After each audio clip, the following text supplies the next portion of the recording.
ఇదిగో నువ్వు నా చేతుల్లో మునిమనవణ్ణి పెడితే ఎంచక్క ఇలా ఎత్తుకొని ముద్దులాడుతూ ఉంటాన్రా.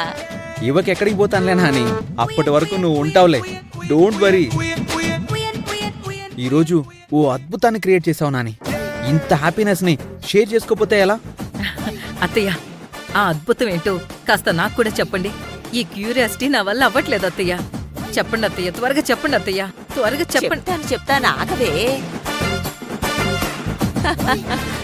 అసలేం జరిగిందంటే వాళ్ళింటికి వెళ్ళడానికి ముందుగానే ఆ పెళ్లి సంబంధం తీసుకొచ్చిన బ్రాహ్మణ్ణి డబ్బుతో కొనేశా.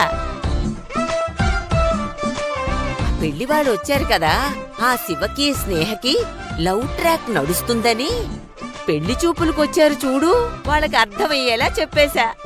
అంతే, పెళ్లి కొడుకు అలిగి పారిపోయాడు.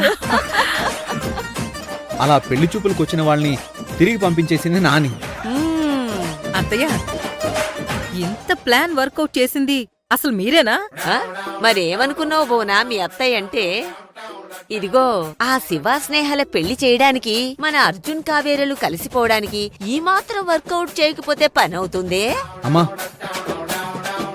ఈ గ్రేట్ నాని గారే ఇంకొక అద్భుతానికి ప్లాన్ చేసిందమ్మా. ఇంకోటా? అవునమ్మా, సరిగ్గా సమయం చూసి ఆ స్నేహాన్ని కూడా మన కంపెనీలోనే జాబ్ చేయడానికి ఒప్పించేసింది. అవునా అత్తయ్య? అత్తయ్య, మీది బ్రెయినా? Super fast ట్రైనా? ఇంత షార్ప్ గా ఎలా ఆలోచించారు అత్తయ్య? స్నేహం మన దగ్గరే ఉంటే ఇంకా చాలా ఈజీగా తన లవ్ స్టోరీని సెట్ చేసేయొచ్చు, అంతే కదా? ముమ్మాటికి అంతేనే. ఎలాగైనా స్నేహ మనసులో ఉన్న ప్రేమని బయట పెట్టించేస్తే ఇంక మనం అనుకున్నది అనుకూలమైన వాతావరణంలోనే పూర్తి చేసేయచ్చు. థ్యాంక్ యూ అత్తయ్య, thank you so much. Bhuvana, ఇది నా మనవడి జీవితం కోసం వెయిటింగ్ ఫరు ముని మనవడు. వీళ్ళ ప్లాన్ గురించి వెంటనే యమజా మేడంకి చెప్పాలి.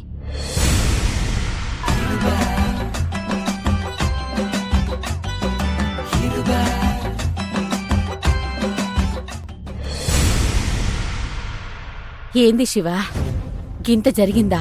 అవునత్తయ్య. పోనీలే బిడ్డా, ఏదైతేనే మంచే గదా జరిగింది. గా సంస్కారం లేనింట్లా పాపం స్నేహ జీవితం ఆగం కాకుండా గా భగవంతుడే గిట్ల సల్లగా చూసిండేమో. అయినా గా గట్టెరుగాళ్ల సంబంధం పోతేంది, స్నేహ మన కావేరి లెక్కనే బంగారం అసంటి మంచి పిల్ల. గా గుణం తగ్గట్టు స్నేహ ఏ మనసున్న మహారాజ్కి రాసిపెట్టుందో, గందుకే గీ సంబంధం ఖాయం కాకుండా తప్పింది.